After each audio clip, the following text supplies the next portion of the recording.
Mes chers élèves de 3e année, bonjour et bienvenue encore une fois dans une nouvelle séance de français.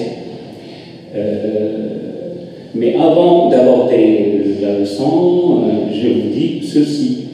Vous me manquez beaucoup et je vous aime tous. Je suis à la disposition de tous les élèves en 3e pour les problèmes de compréhension ou bien pour autre chose.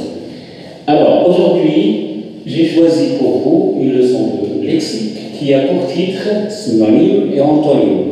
Vous avez déjà entendu le mot synonyme comme le mot antonyme, d'accord? Quand on fait la lecture dans les leçons présentielles, on est obligé de lire, mais on est aussi obligé de comprendre le sens des mots. Alors, quand on veut comprendre le sens des mots, on a deux manières. Ou bien on explique le mot par un synonyme, c'est un mot qui est proche, qui veut dire la même chose, ou bien je peux l'expliquer par son contraire, c'est-à-dire l'antonyme. Mais avant de lire les phrases de présentation, j'attire votre attention sur un fait qui est, bien qu'on trouve beaucoup en français. Il y a des verbes qui ont un sens plus large, plus vaste. Ce sont des verbes polysémiques que je peux remplacer par un mot plus précis. Je veux dire plus proche et selon le contexte. Qu'est-ce que ça veut dire le contexte? Ce sont les mots qui englobent le mot à chercher ou bien qui entourent le mot à expliquer. Donc, on commence par les verbes que vous voyez en rouge. Faisant, fait, mais, émettre.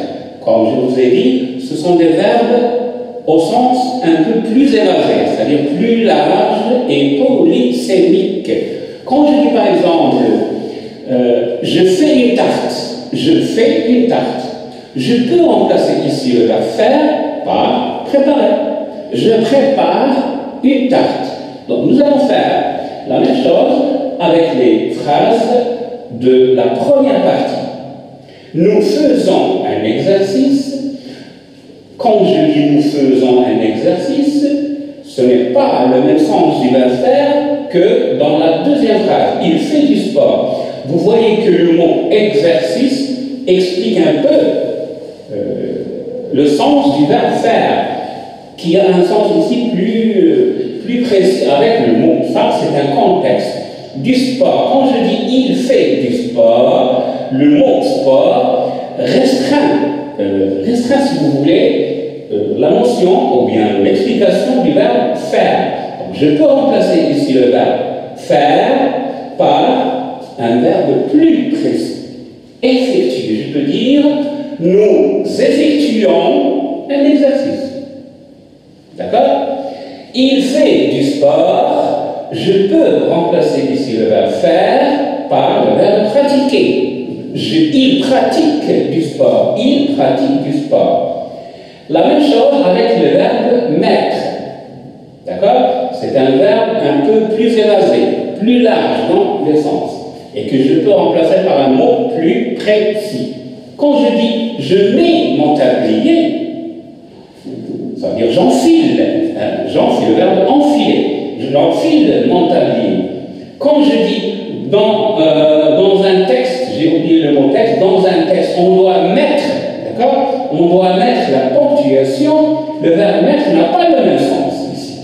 Là, le verbe mettre, si je peux le remplacer par un mot plus précis, je peux je peux utiliser le verbe utiliser, d'accord? Dans un texte, on doit utiliser la ponctuation. On doit utiliser la ponctuation. Alors là, nous avons des verbes polysémiques, mais il n'y a pas seulement ces deux verbes, il y a le verbe faire, mettre, avoir, prendre. Je prends un autobus. Quand je dis je prends un autobus, je ne le prends pas avec la main. C'est-à-dire, je monte dans un autobus. J'utilise un autobus. D'accord? Je prends un stylo. Vous voyez le verbe prendre ici. On prend un autobus et prendre un stylo. Prendre un stylo, ça veut dire saisir. Prendre un bus, un vélo, un taxi, ça veut dire monter ou bien utiliser. Ça, c'est la première partie de notre petite leçon. On passe maintenant à la deuxième partie, les contraires, les antonymes.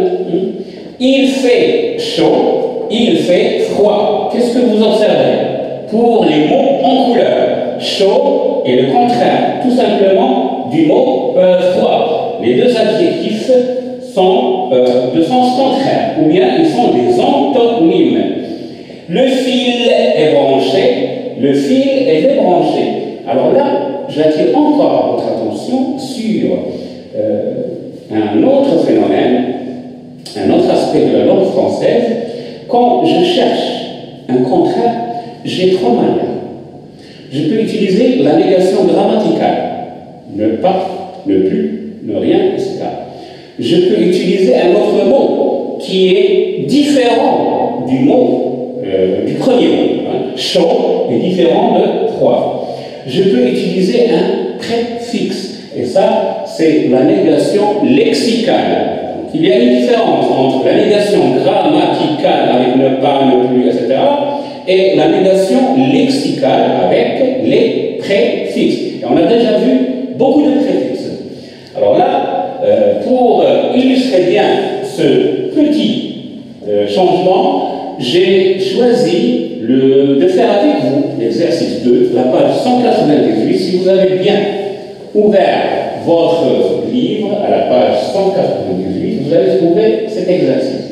On doit utiliser dans ces adjectifs les préfixes IM, IR, IL, IN pour trouver l'antonyme. D'accord? Pour trouver l'antonyme. Pourquoi j'ai choisi ces quatre, si vous voulez, ces quatre préfixes? Parce que c'est un peu difficile dans l'utilisation pour trouver le mot antonyme. Réparable, irréparable. Pourquoi j'ai utilisé ir? Parce que le mot, ou bien l'adjectif, commence par la consonne R. Mobile, immobile. Pourquoi j'ai utilisé IM? Parce que le mot, ou bien l'adjectif, commence par la consonne M. La même chose ici, logique, illogique, parce que le mot commence par L.